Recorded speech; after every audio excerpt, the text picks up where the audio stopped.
Well, we started Thirsty Lion 12 years ago in Portland, Oregon. Our second store actually was here in Phoenix at Tempe Marketplace because we felt like we wanted to expand this brand. So we're in 4 states. We've got 9 stores and I've got 2 under construction, which is a miracle story right now. It's been a journey, it's been a blessing, but I can tell you COVID was hard. We had just opened 2 brand new stores here, and any businessman or woman out there will know what this is like. We paid for that cash out of pocket. When COVID came crashing down, one of the restaurants had only been open 8 weeks. And it takes a ton of money to get one of those open, and then to shut it down 8 weeks after was just heartbreaking. Yeah. It was devastating. We had to lay off over 1,000 people. And it was difficult. Yeah, these people are family. They've got lives and you feel responsible. You want to take care of them, but unless we did that, there was no way that we were going to survive. As the wife, because I don't work within the company, but I'm the support for him and for our company. I have a prayer journal and I had a whole list of everything for our company. And I put in there praying every morning for all of the owners, for all of our staff that we had to lay off. And I just truly believed that God would bless our company somehow, some way. Only He knew how to do it. As an ownership team, we took a 50% cut in salary. We're just funneling all the money because we're still trying to pay off those 2 new restaurants that aren't generating any cash now. It was tightrope. Even though our income was so low and cut, we made sure we continued to tithe. Tithing is very important in our marriage. I think that a marriage succeeds by joyfully giving our monies each week.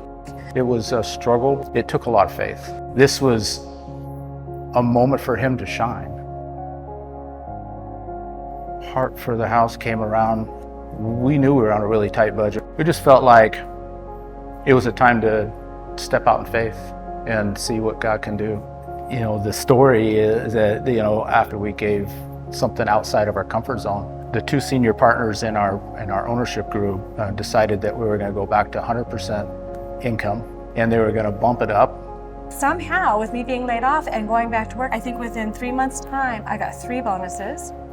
I got 2 raises.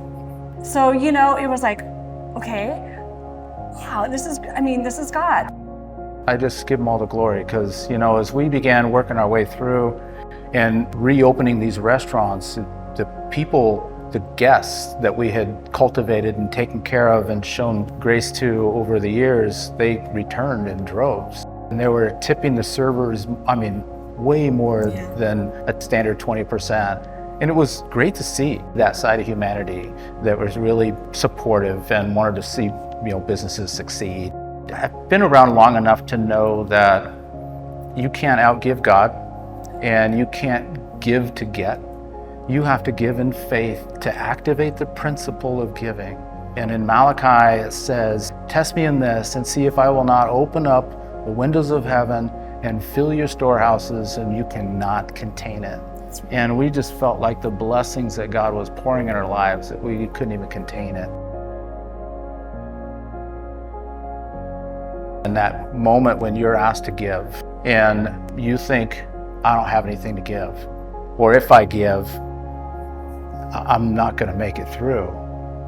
I can tell you that God has more than enough. He's got more than enough. If you're nervous about giving a little beyond your comfort zone, step out in faith. Step out in faith and see what He'll do.